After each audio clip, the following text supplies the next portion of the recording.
In this tutorial series, I'm going to talk about how to set up a DigitalOcean load balancer and how to get started with it.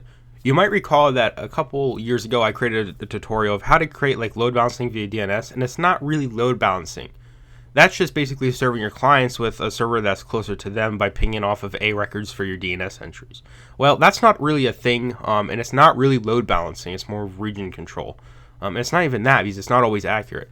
But today we're going to actually talk about load balancing and actually real load balancing and how to get started with it. We might not actually deploy the load balancer in this video, but in the video and a couple videos down the road, we will definitely deploy that load balancer and make sure we're load balancing across two servers. And I'm actually going to, in this video, we're going to create two servers so we can get started with this. So I'm going to create a droplet. I'm actually going to create two droplets. I'm going to do this very quickly. I'm going to go to the one-click apps, and I'm going to install LEMP just so I can quickly set up a web server. And the only thing that's going to be on these web servers is just server 1 on one and server 2 on 2 on the other one. And that's what's going to be in the index.html files, just so I can make sure that, we're not doing anything memory intensive, so I'm only going to select the 1 GB one. But we're not hosting anything big, so that's why I'm just keeping this very simple, just because I want to go over load balancing and how to use it. So we're going to select the New York Region 3 data center. I am going to select private networking. This is essential if you're going to be using any kind of backend deployments. So if you're going to be using a database server and you have another server, it's going to be database, you're definitely want to make sure you're private networking. And actually how your load balancer connects to your servers is that it uses a private network connection in order to have fast response times.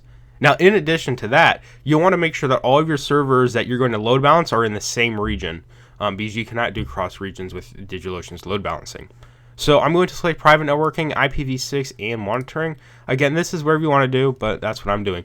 Now, I'm also selecting my default SSH key, which I have as tutorials, and I'm going to deploy two of these droplets, and I'm going to name them, server, and then one will be server 1, and the other one will be server 2.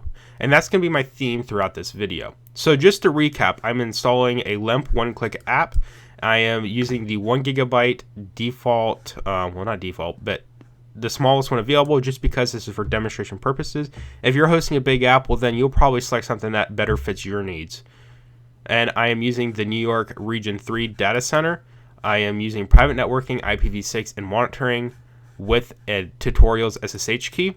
And I'm deploying two of these droplets because, our load balancer is going to be pinging between the two servers.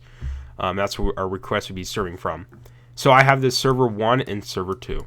So I'm going to go ahead and create these droplets, and these droplets will start creating, and we should be good to go. If I refresh this page, we should see the servers being created. There we go.